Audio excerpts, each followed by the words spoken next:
Hello and good evening, everybody, and I'd like to welcome everyone to tonight's episode of Album Rant. And I am going to give this another shot. I am going to attempt to do another episode about New York hard rock, glam rock, in some cases heavy metal artist Kiss. Yes, the one and only Kiss. And this is going to be the third actual episode of Album Rant where I have actually talked about a Kiss album, and I thought it would be a very good idea to do an episode about Destroyer, which is their fourth studio release, released in the year 1976. But before I really get into the nuts and bolts of that, I want to, again, recap as to how the band progressed through their history and how we ended up where we are. So, as I just said, they were a hard rock, glam rock, in some cases maybe heavy metal artist, and they originated in the year 1973 out of the remnants of a very low-key, low-profile act called Wicked Lester. And they had recorded one album, but it never actually got released. It got shelved, so there was that. That's pretty much the end of that. But anyways, there were two members by the name of Gene Simmons, whose real name is Chaim Witz, and another member named Paul Stanley, whose real name is Stanley Eisen. And they decided to form a new band, and so they found another member by the name of George Peter John Criss. I think I said that correctly. And his stage name later became Peter Criss. And he was a drummer who was he was a former member of two other bands called Lips and Chelsea. And I think I've said this many times before, but his style really seems to be more R&B and jazz and maybe traces of 50s rock and roll. So I was always kind of confused as to why he was in Kiss, but he did a job done while he was in there. And finally, guys, they needed one more member. They needed one more piece of the puzzle, and they found that in a guitarist by the name of Paul Frehley, whose stage name became Ace Frehley. And so initially after that, they had their four members, all the pieces were in place, and they released their very first studio album in 1974, just entitled Kiss. And I thought it was absolutely amazing. I thought it was a great album. May not have really impressed the critics all that much, but the true believers really loved it and had some of their very best material on that album, including Strutter, Nothing to Lose, Firehouse, Cold Gin, Let Me Know, Love Theme from Kiss, Deuce, 100,000 Years, and Black Diamond. And this is a band much like Pink Floyd and Styx and Blue Oyster Cult and Triumph in the sense that there is no real designated lead singer. They kind of take turns. Or at least at this time, Paul Stanley would sing some songs, Gene Simmons would sing a few, and then Peter Criss would sing one or two on each album. And the typical arrangement was whoever wrote the song usually ended up being the song's lead vocalist, although that was not always the case. For example, Ace, around this time, was really insecure with his singing ability, so he often passed on lead vocals and gave it to one of the other members for the songs that he wrote. So, for example, Cold Gin was written by Ace Frehley, but he didn't want to sing it, so Gene Simmons sang it. So that was the general arrangement. But anyways, after that first album, they came back the very same year with their second album entitled Hotter Than Hell. And this one had a much darker, much sludgy production to it. And to some people, that may have been kind of a turnoff. It may not have been the most commercially accessible sound, but I still like it all the same. But more really great compositions on there. We had Got to Choose. We had Parasite. We had Going Blind. We had the title track. There was Let Me Go, Rock and Roll, All the Way, Watching You, Mainline, Coming Home, and Strange Ways. And I gotta tell you, I have never heard a live version of Strange Ways except for a version recorded by Ace Frehley's solo career. I don't know if they ever actually performed it in concert, but it is a great song. Very dark, very interesting, I guess you could say. It has a very unconventional rhythm, I guess you could say. I don't know. But anyways, I think it's a very underrated masterpiece, and the guitar solo in that song is really one of the best.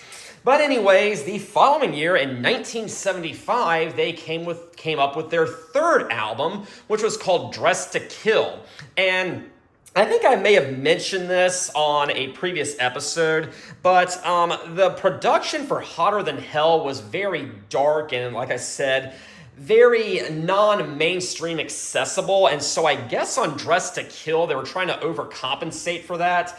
And I think they may have gone too far in the other direction, because I always felt that the sound on Dressed to Kill was a little too polished, a little too commercial, maybe even poppy in some places. Maybe not that far, but it definitely did not really have a very heavy sound. But that's fine, because some of the songs were really great, such as Room Service, or Two Timer, or Ladies in Waiting, or Getaway, or Rock Bottom. What else do we have? We had Come On and Love Me, Anything for My Baby, She, Love Her All I Can, and Rock and Roll All Night.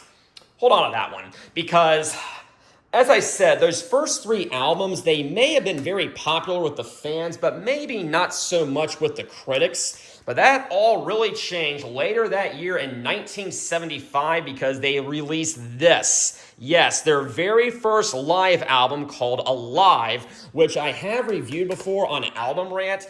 And this is where the band really took off, because despite the fact that I'm not too entirely sure how much of this album is actually live, a lot of it was probably tampered with in the studio, it is still a great recording.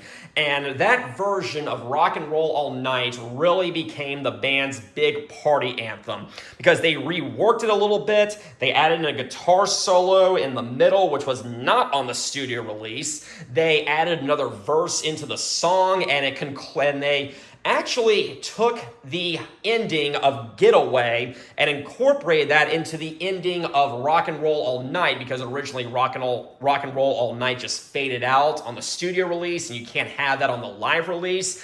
And anyways, it became the band's most commercially accessible hit, and is very much the most widely known Kiss song out of the entire discography.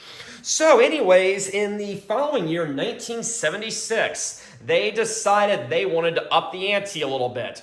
They still wanted to maintain the commercial appeal of Alive and a lot of their other work, but they also wanted to take things to the next level. So they recruited longtime Alice Cooper producer Bob Ezrin to sort of take over and guide the band to much more wanted to guide them up to much more widespread success than what they had previously experienced. And that brings me to the subject of tonight's review, which is Destroyer.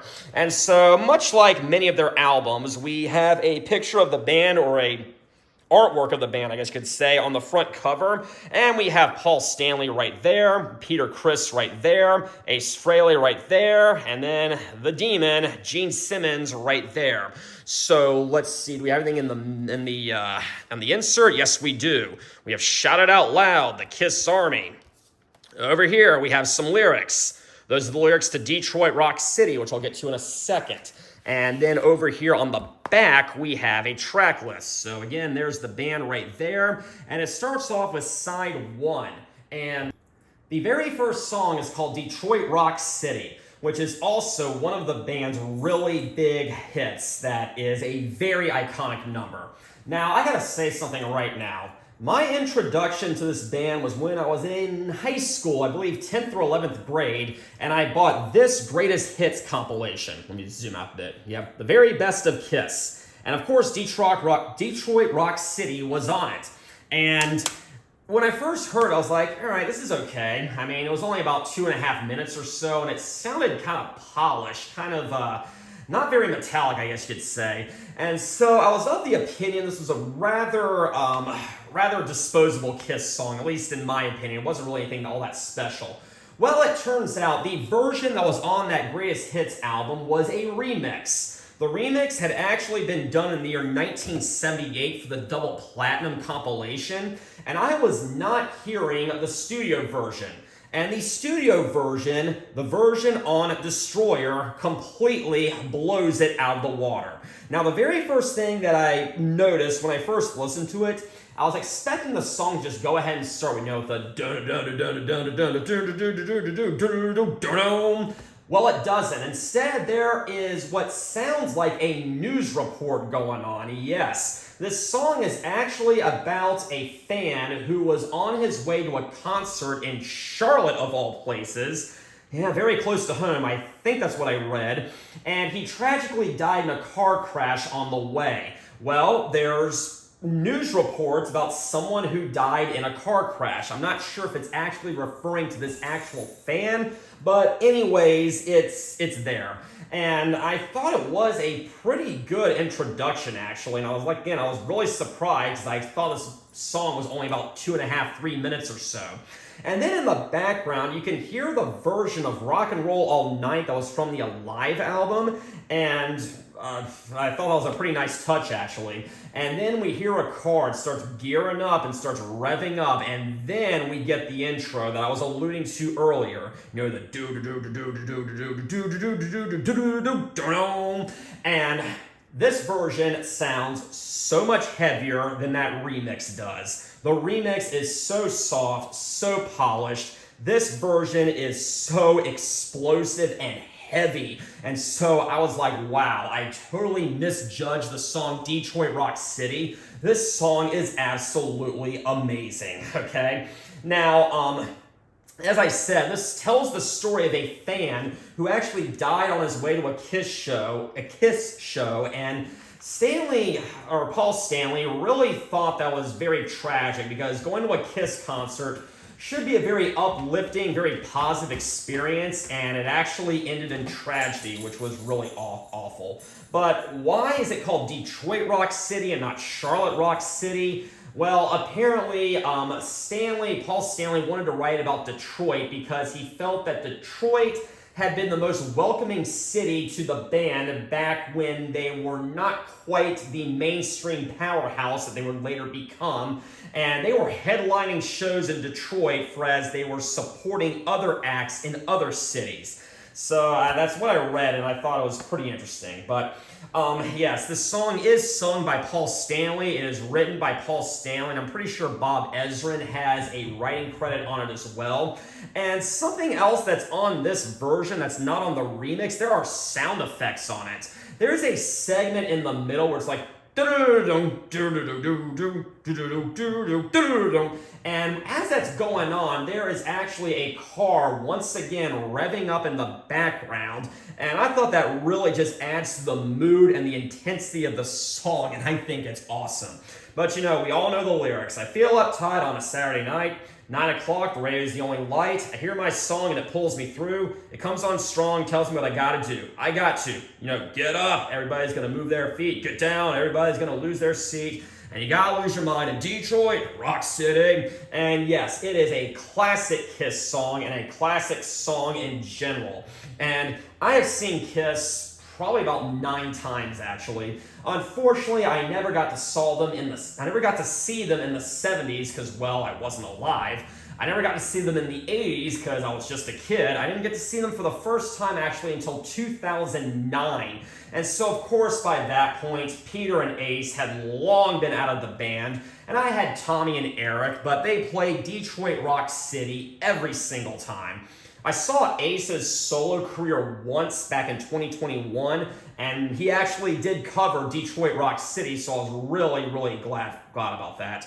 And another thing about this song, this used to be my rev-up song before a cross-country meet. What I would do is kind of get myself pumped up and intensified before a cross-country race. I would often just blast this song, and it really got me going, really gave me that level of intensity I needed for the race, and I thought that was pretty awesome. Now, Detroit Rock City does not just stop, actually. Instead, at the very end, we hear a car crash and an explosion, and it actually segues right into the next song, which is King of the Nighttime World. which takes the very basic structure and riff, and I think some of the lyrics actually, from another song by a band called the Hollywood Stars. And apparently the Hollywood Stars never really made it big. I actually don't know too much about them. But when they broke up, they sold the song to Bob Ezrin, along with another one of their songs that maybe I'll talk about someday. And Bob Ezrin decided to give it to Kiss, and he made a lot of changes when they produced the song for this album. But members of the Hollywood Stars actually have a writing credit on this song, along with Paul Stanley and Bob Ezrin. This one is again sung by Paul Stanley, and it's very fast, but it's also very smooth and slick. And I gotta say something, the production on this album is absolutely top-notch, okay? It's heavy, but it's also slick at the same time. When Bob Ezrin was on his game, he was really on his game. And it's just a very smooth production that some of the other Kiss albums regrettably did not have. Namely, Dress to Kill. But again, like I said, this technically, I guess, is a cover, but Kiss themselves did put their own spin on it, thus the reason that Paul Stanley has a writing credit. But I mean, it's so sad living at home, far from the city and the midnight fun. It's so bad going to school, so far from me and the dirty things that we've done, because I'm the king of the nighttime world, and you're my headlight queen. I'm the king of the nighttime world. Come, live your secret dream. And that's how it goes. And I really love King of the Nighttime World. Detroit Rock City and King of the Nighttime World make a very good pairing together, and I love it. So that brings me now to track number 3, which is God of Thunder, which is the first song on this album that is sung by Gene Simmons, but it's actually written by Paul Stanley. Paul Stanley was going to sing this song, and there's actually a demo version of it that Paul Stanley does have lead vocals on. It's included on the box set and the 40 compilation, and it's really interesting actually because this one is a lot more upbeat. The version is very, much less dark, and Paul Stanley, like I said, has a very different vocal styles compared to Gene Simmons. Well, that was how the song was supposed to be, but Bob Ezrin actually suggested they slow the song down a little bit and they hand over lead vocals to Gene Simmons, who could give it a much more dark and doomy atmosphere. And well, I think it totally worked, because this may have been the birth of doom metal, which is not something you might associate with Kiss, but man, this just so works. And there are many sound effects again through the song. We have children choirs in the background, we have children singing and talking, and it just really gives the song such a dark and doomy mood to it. I absolutely love it. But you've got something about you, you've got something I need, daughter of Aphrodite. Hear my words and take heed. I was born on Olympus, to a father a son. I was raised by the demons, trained to reign as the one God of thunder and rock and roll. Oh, the spell you're under will slowly rob you of your virgin soul. And it is just so awesome. But it keeps that same beat all throughout. The dum dum dum dum dum dum dum dum dum dum dum dum dum dum no no no no no no no. And this actually did become Gene Simmons' signature song, despite the fact that he didn't write it. But most of the times I saw them, they did play God of Thunder, and this is really where he raised himself on the rafters. He started spitting blood, had a bass solo right before it segued into the song, and it was just such a great experience. I really gotta give my endorsement to God of Thunder, because it is one of my all-time favorite Kiss songs. Unfortunately, I cannot say the side really closes itself all that well, because we get to what may very well be the weakest song on the album, and that is Great Expectations. And this one, the best word I can use to describe it is eclectic. It's very soft, and it's kind of, upbeat and chippery, I guess, and it sounds like it has flutes in the background and also keyboards, and it's not really all that heavy. It's acoustic bass, and Gene is singing really, really softly, and I know that his musical style, his influences, his inspirations were very much not aligned with God of Thunder or the sound of God of Thunder. He was really more of a Beatles fan, which is not really what you would associate with Gene Simmons. Most of the time, the band's most hard-rocking songs are associated with Gene, but that's not really the kind of music he was into. And this is very well evidenced by the fact that in 1978, all 4 members released their own solo album, and this right here was Gene Simmons's. And I think a lot of people, when they picked up this album, expected to hear an entire album of God of Thunder, and instead they got an entire album of Great Expectations, and so it was a little disappointing, as was Great Expectations. That does not take away from the fact that side 1 is really amazing. There are 3 great songs on here, but I actually think my favorite is Detroit Rock City, actually. It might be God of Thunder on another day, but right now I am saying Detroit Rock City. So that closes out side number 1. Let's go to side number 2. And it starts with Flaming Youth. Oh my God. Okay, Flaming Youth. Whatever you say. This is actually a collection of various demos that other members such as Gene Simmons, Paul Stanley, and Ace Frehley had written. They all presented them to Bob Ezrin. Bob Ezrin was like, I don't like any of them, but let's chop these up, take bits and pieces, mesh them together, and make a complete song. And that gave us Flaming Youth. And like I said, it's really a compilation or a mixture of a whole bunch of different demos that various members had written. And the main riff actually comes from a song that Simmons wrote that was called Mad Dog, which I haven't actually heard, but apparently there is a demo version of it out there, which may be a good thing to pick up. But yeah, we have our parents think we're crazy and they hate the things we do. We're stupid and we're lazy. Man, if they only knew how Flaming Youth will set the world on fire. Flaming Youth, our flag is flying higher and higher and higher and higher. And it's a pretty typical anthem that the band was very well known for. I think it's an okay song. Back when I first heard this album for the very first time when I was 20, I believe, actually, I thought Flaming Youth was a pretty powerful and anthemic song, but nowadays I'm not too much of a fan of it, but it still is, good for what it is and everything. But then we come to Sweet Pain, which is kind of a slower song. This one was written and sung by Gene Simmons. And, well, the lyrics are, well, you be the judge. My leather fits tight around me. Whip is always behind me. You want the same thing every day. I'll teach you love a different way. You'll learn to love me and my sweet pain. My love will drive you insane. Sweet pain. And yeah, it's a pretty heavy song, actually. I love it a lot more than Great Expectations. And the rhythm, the rhythm, I think, is incredibly catchy.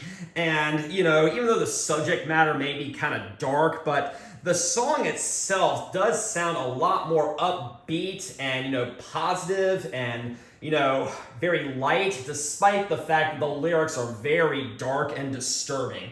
Well, anyways, in this song, there was supposed to be a guitar solo that Ace was supposed to perform. Well, apparently, in the studio, Bob Ezrin had very high standards. He expected the members to be there on time, he expected them to be professional, and he expected everyone to take their job seriously.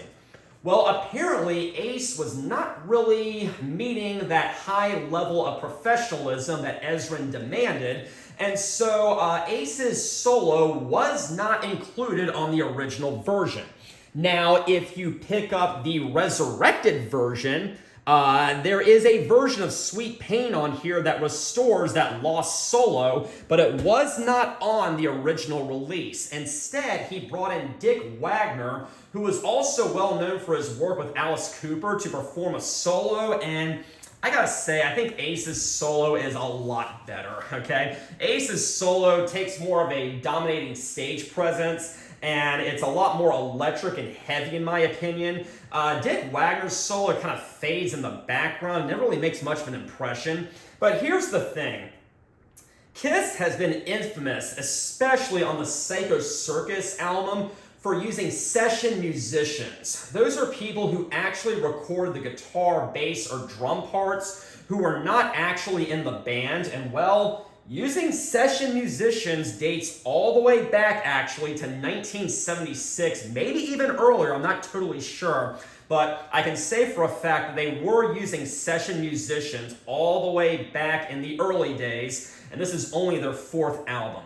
So the next track is going to be Shout It Out Loud, which is the 3rd song from side number 2 and the 7th total song from the album.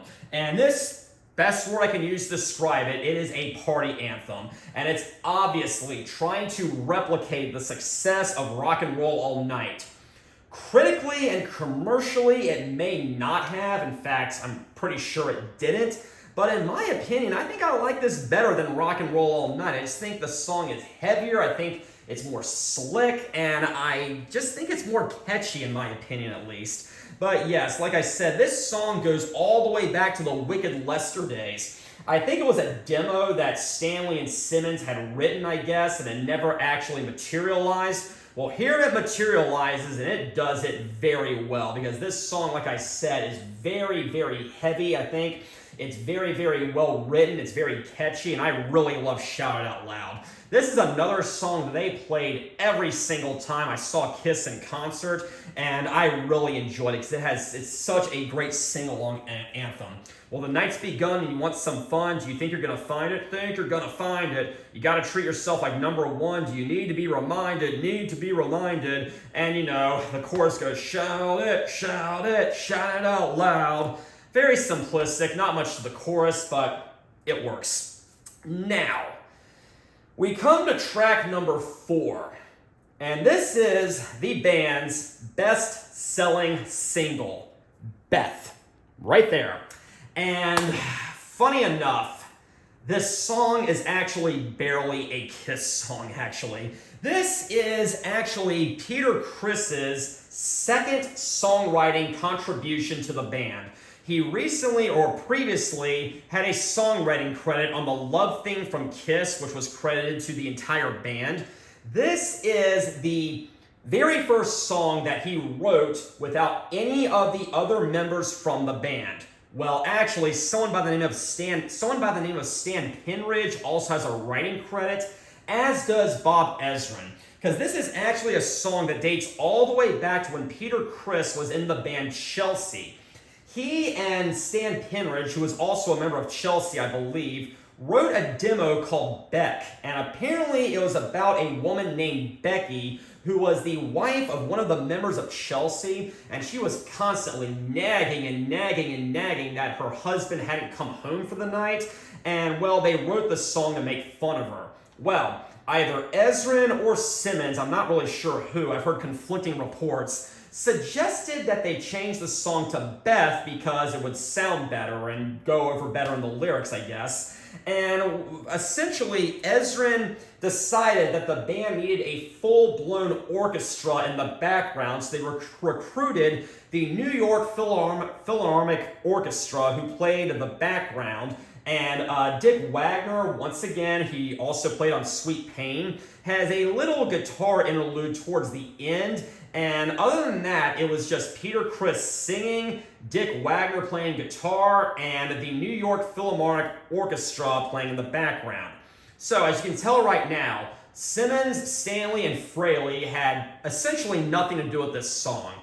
Peter Criss sang on it, did not play drums, obviously, because there are no drums. And apparently, according to Paul and Gene, Peter Criss actually did not write much of this song. Apparently, it was mostly Stan Penridge. They listened to the demo and they're like, yeah, Peter Criss did not really write too much. He may have written a line here or there, but essentially, from what I understand, Stan Penridge was the main songwriter on this, and then of course Bob Ezrin made a lot of alterations, such as adding in the orchestra in the background. So Peter Criss apparently barely even wrote this. He sang it, and that's about all Kiss has to do with this song, so it's really comically ironic that the best-selling Kiss song is barely even a Kiss song. I just find that hilarious. But yes, apparently Gene Simmons could not stand this song. And Peter Criss retaliated by saying, yeah,